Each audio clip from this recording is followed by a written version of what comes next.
Today, human beings inhabit nearly every corner of the earth, from frozen tundras to dense jungles, from scorching deserts to storm-swept islands. We've learned to survive and thrive under the harshest of conditions. But this global domination didn't happen overnight. There was a time when humans were confined to just one part of the world, a time before cities, before farming, before history. Our story begins in Africa, according to extensive fossil and genetic evidence. Anatomically modern humans, Homo sapiens, emerged in the open grasslands and savannas of the African continent, though scientists continue to debate the exact birthplace of our species. The cradle of humanity likely lies in East or Southern Africa.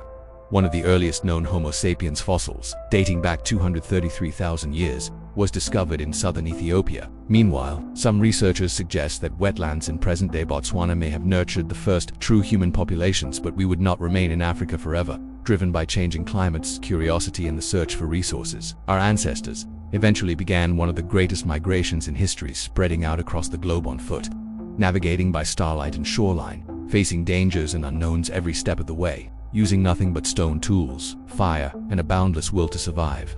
Homo sapiens expanded their reach into the Middle East, Europe, South and East Asia, Oceania, and finally the Americas. So how did this remarkable journey unfold? And when did we first arrive at these distant lands? These are the questions we'll explore today as we retrace the ancient footsteps of humankind, charting the incredible story of how we populated every continent and reshaped the face of the earth forever. The Great Southern Dispersal. One of the most widely supported theories about early human migration is known as the Southern Dispersal, sometimes called the Great Coastal Migration. According to this model, a small population of humans left Africa, somewhere between 70,000 and 100,000 years ago, traveling along coastal routes through South Asia before spreading across the wider world. This singular wave of migration is believed to have given rise to all non-African human populations alive today.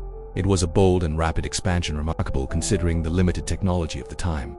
But Homo sapiens were not the first human species to leave Africa. The trailblazers Homo erectus, long before we stepped beyond the cradle of our species, another ancient cousin had already set out on a global adventure. Homo erectus, evolving over 2 million years ago. Homo erectus was the first hominin to develop the upright posture and walking gait we now consider distinctly human. Around 1.8 million years ago, they began migrating out of Africa through the Horn and Levantine corridor, entering the Middle East. From there, Homo erectus expanded across Western and Southern Asia, reaching the Arabian Peninsula, the Indian subcontinent, and Southeast Asia. Some populations pushed eastward, island hopping through Indonesia, while others moved northward into what is now China and the Korean Peninsula. Although Homo erectus never reached the frigid northern latitudes of Eurasia, their descendants did. One lineage evolved into the cold-adapted Neanderthals, while another, stranded on Indonesia's Flores Island, shrank into the hobbit-sized Homo floresiensis, one of the most enigmatic and unique branches of the human family tree. The rise of Homo sapiens back in Africa. Those who stayed behind continued to evolve. Between 200,000 and 300,000 years ago, Homo sapiens emerged from a population of archaic humans who had adapted to the open plains and savannas of East and Southern Africa. They developed complex tools, used fire strategically, hunted large animals in organized groups, and eventually created symbolic art and language. For tens of thousands of years, Homo sapiens remained confined to Africa. We spread across the continent from the Rift Valley to the Horn of Africa and down to the Southern Cape. It wasn't until around 70,000 years ago that a small group made the journey out across the Red Sea and into Arabia, sparking the greatest story in human history. Over time, as our numbers grew and our technological capacity expanded, we began to move generally. This started with Western movements as we spread out away from the Rift Valley and across to Northern Africa, spanning areas that would one day constitute the nations of Algeria, Morocco, Mali, and Niger. Others would slowly start to creep up to the north, traveling towards what is now Egypt. It was here, between 70 and 100,000 years ago, that humanity took their very first steps out of the African continent and into an entirely new world, Asia. While these humans would not establish a lasting lineage into the modern day, they were the very first in their species to leave their ancestral home, following in the footsteps of the Homo erectus. They evolved from exploring the old world between 70 and 50,000 years ago. A second wave of human beings crossed over from Africa into Asia. The group is thought to have comprised no more than 1,000 people, and to leave the continent they actually crossed the Red Sea, Strait Thishapend, roughly in what is now referred to as the Bab el-Mandeb or the Gate of Tez, the section of the Red Sea that separates Yemen in the east to Djibouti in the west. This would be the group that will eventually lead to the spread of modern humans across our entire planet. Everybody with a family history outside of Africa today can trace their origin to these very people. Once the group had arrived in the Arabian Peninsula, they began to follow coastlines tracing the edge of what would become Saudi Arabia before reaching Iran. This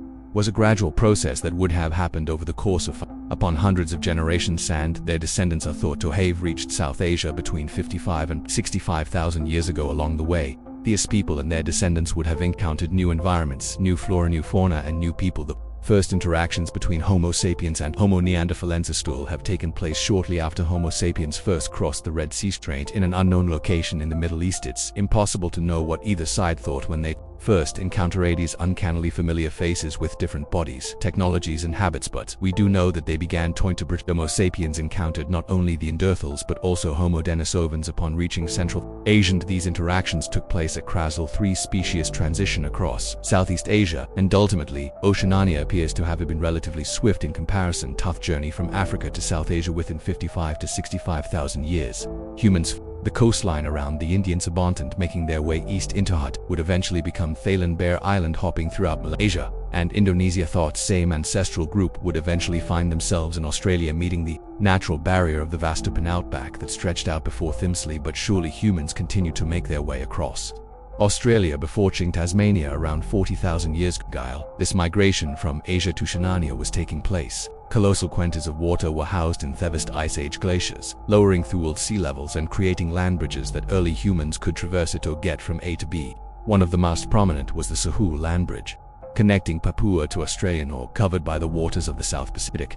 This was once a region of dense forests and strange marsupials that allowed the first Australians to enter no restricted lands, with eastern Northlands the Northlands. And of the most popular depictions of early humans are those that lived across the vast mammoth steppe of Eurasia, spanning Western Europe to China around 65,000 years ago. Around the time Homo sapiens first reached India, a group of humans following the coastlines east would break off from those around them. These people would in fact split into two major groups, one that headed northeast reaching China around 40,000 years ago, and one that headed northwesternmost, backtracking along to the northern reaches of the Middle East around 50,000 years ago. The eastern group soon spread out across much of East and Central Asia, and by 30,000 years ago much of this region had been conquered by early humans. This lineage of humans would spread out into what would one day become Mongolia, southern Russia, the Korean Peninsula, and Japan, the latter being reached around 35,000 years ago. The western group of human migrants would have a somewhat more convoluted migration pattern. Around 50,000 years ago, the humans traveling from India